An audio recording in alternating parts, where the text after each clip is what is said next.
ከሰሞኑ በተለያዩ የኢትዮጵያ አቅጣጫዎች የሚሰሙ አደጋዎችና የሞት ዜናዎች በርካቶችን እያሳዘኑ ሲገኝ ዛሬም እጅግ አስደንጋጭ መረጃ ወጥቷል። በርካቶችም ይህ የፈጣሪ ቁጣ ነው፣ ከፈጣሪ ጋር ልንታረቅ ይገባል እያሉ ይገኛሉ። ከጎፋ ዞን ያ ሁሉ ሕዝብ ካለቀበት አደጋ አረፍ ሳይባል ዛሬም በአንድ ስፍራ የ19 ሰዎች ሕይወት አልፈዋል። ይህ አስደንጋጭ አደጋ የት ደረሰ? ምን ተፈጠረ? እንዴትስ ይህ ሁሉ ሰው ሊሞት ቻለ? የሚለውን በዝርዝሩ ለናንተ የምናደርስ ሲሆን ዛሬ ከኛ ጋር ቆይታ ስታደርጉም ዛሬም የ19 ሰዎችን ሕይወት የቀጠፈውን አደጋና በጎፋ ዞን የተከሰቱን አዳዲስ አደጋዎች ስንነግራችሁ በተከታታይ ይህ ሁሉ ሕዝብ ሲያልቅም በርካቶች ድንጋጤያቸውን ሲያጋሩ ውድ ተመልካቾቻችን እንደምናችሁ። ዛሬ ከኔ ጋር ቆይታ ስታደርጉም በትላንትናው ዕለት ሌላ አደጋ መከሰቱንና የበርካታ ሰዎችን ሕይወት የቀጠፈውን አደጋ በዝርዝር ስነግራችሁ የትና እንዴት ደረሰ የሚለውን በጉዳያችን ይዘነዋል። ለቻናላችን አዲስ የሆናችሁ የደውል ምልክቷን መጫንና ሰብስክራይብ ማድረግ በየዕለቱ የምናደርሳችሁ እጅግ ወሳኝና አስተማማኝ መረጃዎች እንዲደርሷችሁ ስለምታደርጉ ቀጠሯችንን አክብረን የምናቀርባቸውን አዳዲስ መረጃዎች እንዲደርሷችሁ ሰብስክራይብ በማድረግ ቤተሰብ እንድትሆኑ በአክብሮት እየጋበዝኩኝ በዛ የደረሰውን እጅግ አሳዛኝ አደጋ የበርካቶች ሕይወት ማለፉን በዝርዝር እንመለከታለን። ይደመጣል። ከሰሞኑ በተለያዩ የመረጃ ሰዓቶቻችን ወደ እናንተ ያደረስነውና በበርካታ ኢትዮጵያውያን ዘንድ እጅግ ልብ ሰባሪና አነጋጋሪ የሆነውን ጉዳይ ወደ እናንተ ስናደርስ ቆይተናል። በጎፋ ዞን የደረሰው ይህ አደጋ እጅግ አሳዛኝና ልብ ሰባሪ ሲሆን በርካቶችን ያሳዘነም ነበረ። ታዲያ ኢትዮጵያውያን ከጫፍ እስከ ጫፍ እየተባበሩ ባሉበት በዚህ ጉዳይ ዛሬም የተሰሙ አዳዲስ መረጃዎች ሲኖሩ በርካቶች እጆቻቸውን ወደ ጎፋ እየዘረጉ ይገኛሉ። በትላንትናው ዕለት ወደ እናንተ መረጃ ስናደርስ በርካታ ልጆች በጎፋ የመሬት መንሸራተት አደጋ ወላጆቻቸውን እንዳጡና ብቻቸውን እንደቀሩ ነገርናችሁ ነበረ። ሐምሌ 20 2016 ዓመተ ምህረት ህፃኑ ዛሬም አይኖቹ የበሩ ቁልፍ ላይ ናቸው። የህፃን አላዛር ተመስገን ይባላል። ከሰሞኑ በገዜ ጎፋ ወረዳ ኬንቾ ሻቻ ጎዝዲ ቀበሌ በደረሰው አደጋ አባትና እናቱ ናቸዋል። እናትና አባቱም የሰው ነፍስ ለማትረፍ በሩን ቆልፈው እንደሄዱ አልተመለሱም። በዛ ክፉ አደጋ የብቸኛውን ልጃቸውን ፍቅር በወጉ እንኳን ሳያጣጥሙ እስከ ወዲያኛው አሸልበዋል። ህፃኑ ቤታቸው ተቆልፎ በር ላይ ተቀምጦ የነበረውን ምስል በርካቶች በማህበራዊ ሚዲያዎች ሲቀባበሉ ተመልክተን ከብዙ ማፈላለጎች በኋላ ዛሬ መገኘቱ ተሰምቷል። አዎ ሁላችሁም እንደተመለከታችሁት በራቸው ተቆልፈዋል። ከእናትና አባቱ የማይለየው ህፃን የወላጆቹ ፍቅርና እንክብካቤ ከተለዩት እነሆ 6 ቀናት አልፈዋል። ህፃኑ አሁን ላይ በአያቶቹ እቅፍ ውስጥ ይገኛል። አያቶቹም 2 ወንድ 1 ሴት ልጃቸውንና የህፃኑን እናት 4 የቤተሰብ አባላትን ቀብረው መሪር ሐዘን ውስጥ ይገኛሉ። የህፃኑ አያቶች አቅመ ደካማና አንድ የአእምሮ ህመም ያለበት ልጃቸውን ጨምሮ በአደጋው ህይወታቸውን ያጡ ሌሎች የልጆቻቸውን ልጆች የማሳደግ ኃላፊነት እንደተጣለባቸው ይናገራሉ። ምንም እንኳን አቅም ቢያጥራቸውም የልጃቸውን ልጅ ለሰው አሳልፈው ለመስጠት እንደማይፈቅዱ የሚናገሩት አያቶቹም ወገን ቢደግፈንና ቢረዳን የልጃችንን ልጅ አባትም እናትም ሆነን እናሳድገዋለን ሲሉ ተናግረዋል። አሁንም በጎፋ በደረሰው የመሬት መንሸራተት አደጋም በርካቶች እጃቸውን እየዘረጉ ሲሆን ሁሉም የምንኮራበትና ኢትዮጵያውያን በኩራት የሚያወድሱት የኢትዮጵያ አየር መንገድም እንዳቅማቸው ለተጎዱ ወገኖቻችን የእርዳታ የማጓጓዝ ጉዳዮች ላይ የቻለውን ሁሉ እንዲያደርግ ጥያቄያቸውን እያቀረቡ ይገኛሉ።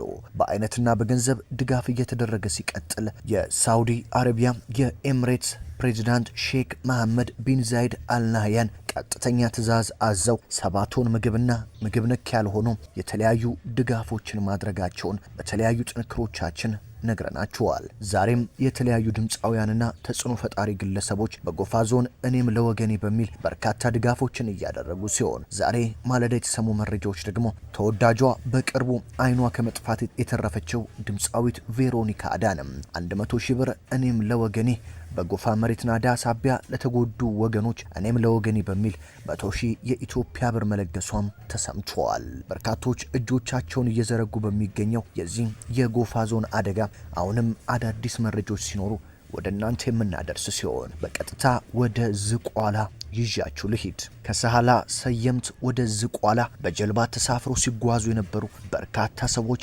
ህይወታቸው ማለፋቸው ተሰምቷል። ሐምሌ 20 ቀን 2016 ዓ.ም ማለትም ትላንትና ከቀኑ 6 ሰዓት ገደማ ከዋግምራ ብሔረሰብ አስተዳደር ሳህላ ሰየምት ወረዳ ወደ ዝቋላ ወረዳ በተከዜ ወንዝ በጀልባ ሲጓዙ ከነበሩ በግምት 26 ሰዎች ውስጥ 19ኙ ህይወታቸው ማለፉ ተሰምቷል። በተከዜ ወንዝ ላይ በጀልባ ሲጓዙ የነበሩ እነዚህ በርካታ ግለሰቦች እጅግ በሚያሳዝን ሁኔታ ነው ህይወታቸው ያለፈው።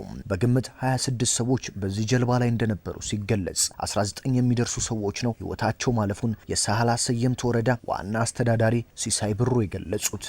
ከ26ቱ ሰዎች አንድ ህፃንን ጨምሮ 7 ሰዎች እጅግ በአስቸጋሪና በአስገራሚ ሁኔታ ህይወታቸው ተርፏል ያሉት አቶ ሲሳይ የሟቾች ቁጥር ከዚህ በላይ ሊሆን ይችላል ብለዋል።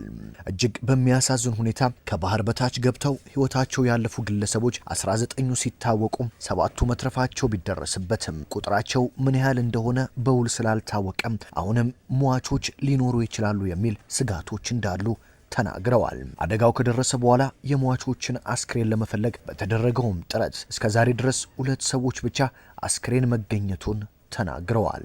አደጋው ከደረሰ በኋላ አስክሬን የመፈለግ ጉዳዩ እጅግ በከፍተኛ ጥረት እየተካሄደ ቢሆንም አሁንም እጅግ አስቸጋሪ ሁኔታዎች እንዳሉ ነው የአካባቢው አስተዳደር የተናገሩት። የ2 ሰዎች ብቻ አስክሬን መገኘቱን የተናገሩት አስተዳደሩ አሁንም የበርካታ ሰዎች አስክሬን ከወንዙ ጠለል በታች ሊኖር ይችላል ሲሉ ተናግረዋል። ዋና አስተዳዳሪው ህይወቱ የተረፈው አንድ ህፃን ከፍተኛ ጉዳት ስላስተናገደም ወደ ሰቆጣ ተፈራ ኃይሉ መታሰቢያ ጠቅላላ ሆስፒታል ሲላክ የተቀሩት 6ቱ መሸህ ጤና ጣቢያ ገብተው የህክምና ክትትል እየተደረገላቸው ነው ብለዋል። ዋና አስተዳዳሪው ያገኘነው 2 አስክሬን ብቻ ነው፣ ወደ 19 ሰዎች ህይወታቸው እንዳለፈ ስንገምት፣ ነገር ግን ቁጥሩ ከዛም በላይ ሊሆን ይችላል ሲሉ ነው የተናገሩት። ከ4 ዓመታት በላይ ከጥቅም ውጪ የሆነውና እስከ ሰኔ ወር መጨረሻዎቹ ድረስ ይጠናቀቃል ተብሎ የነበረው ከሳህላ ዝቋላ የሚያገናኘው የተከዜ የብረት ድልድይ በተያዘለት ጊዜ አለመጠናቀቁ የሰው ህይወት መቀጠፉ እንዲቀጥል ምክንያት መሆኑን አቶ ሲሳይ ለአሚኮ ሲናገሩ፣ በዚህ ስፍራ የዚህ ድልድይ ጉዳይ በቶሎ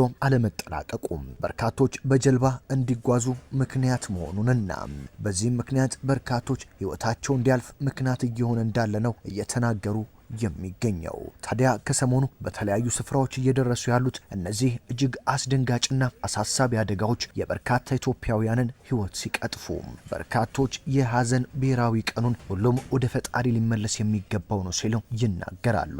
ከዚህ ከተገዜ ባህር በታች በተደጋጋሚ እንደዚህ አይነት አደጋዎች የሚደርሱ ሲሆን በተለይም በትንሽዬ ጀልባ በርካታ ሰዎች ለመሻገር ሙከራ ስለሚያደርጉ እንደዚህ አይነት አደጋዎች እንደሚበራከቱ ነው የተሰማው። ታዲያ የከተማው ዋና አስተዳዳሪ አቶ ሲሳይ እንደተናገሩትም ከሆነ የብረት ድልድዩ በአስቸኳይ እንዲጠናቀቅ ለመንግስት ሁሉም ጥሪ እንዲያቀርብልን እንፈልጋለን። በዚህ አካባቢ የሚሞቱ ሰዎች ቁጥር ከጊዜ ወደ ጊዜ እንዳይጨምር የተከዜ ድልድይ ሊያልቅ ይገባል ሲሉ ነው ሀሳብና አስተያየታቸውን የሰጡት። ህፃኑ እጅግ ከፍተኛ አደጋ ደርሶበት በከፍተኛ ሆስፒታል እየታከመ ሲገኝ እስካሁን ያለውን ነገር መናገር አንችልም፣ ህክምና ግን እየተደረገለት ነው ብለዋል። አስክሬን የመፈለጉ ጉዳይ አሁንም የቀጠለ ሲሆን ዘመናዊ በሆነ መንገድ የአስክሬን ፍለጋው ካልቀጠለም የበርካቶች አስክሬን ምናልባትም ላይገኝ እንደሚችል ነው ሐሳብ እየቀረበ የሚገኘው።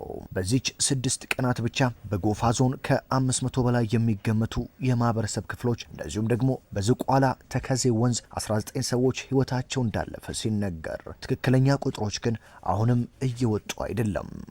የሁለት ማታ ከዛ በኩል የምታየው ናዳ ተንዶ 5 ሰዎችን ህይወት ይዞ ከነቤት ነው ያለፈው።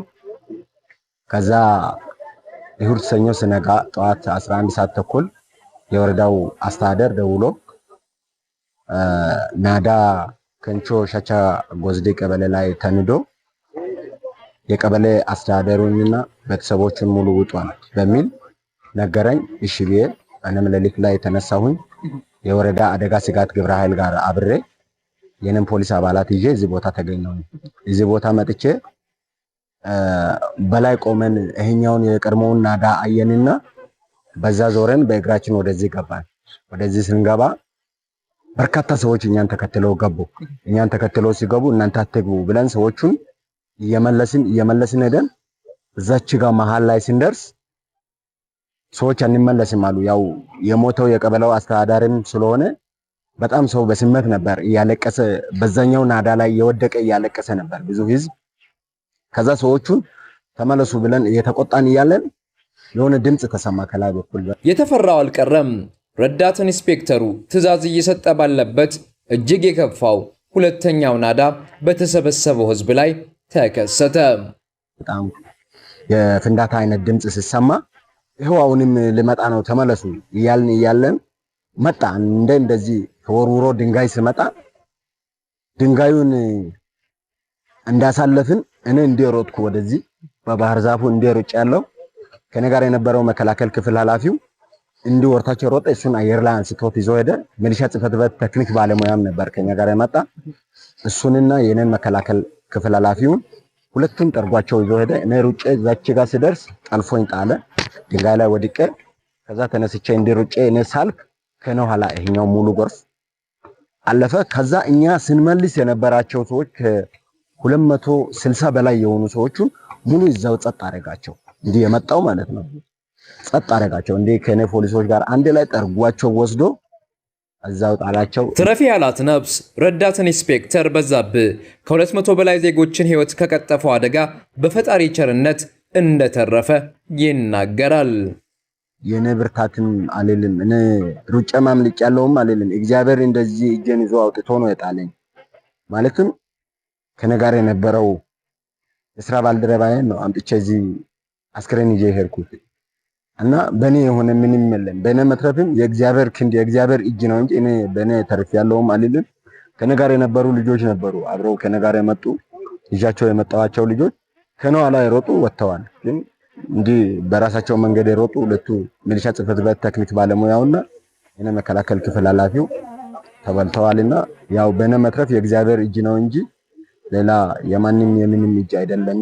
እኛም ተከታትለን የአስክሬኖቹን መገኘትና አለመገኘት እንደዚሁም የቁጥሮችን መጨመርና ሌሎች አዳዲስ መረጃዎች ካሉ ወደ እናንተ ማድረሳችንን እንቀጥላለን። ሊደርሷችሁ ስለምታደርጉ ሰብስክራይብ እንድታደርጉና ቤተሰብ እንድትሆኑ በአክብሮት እንጋብዛችኋለን። ሰላም ለዓለማችን ይሁን።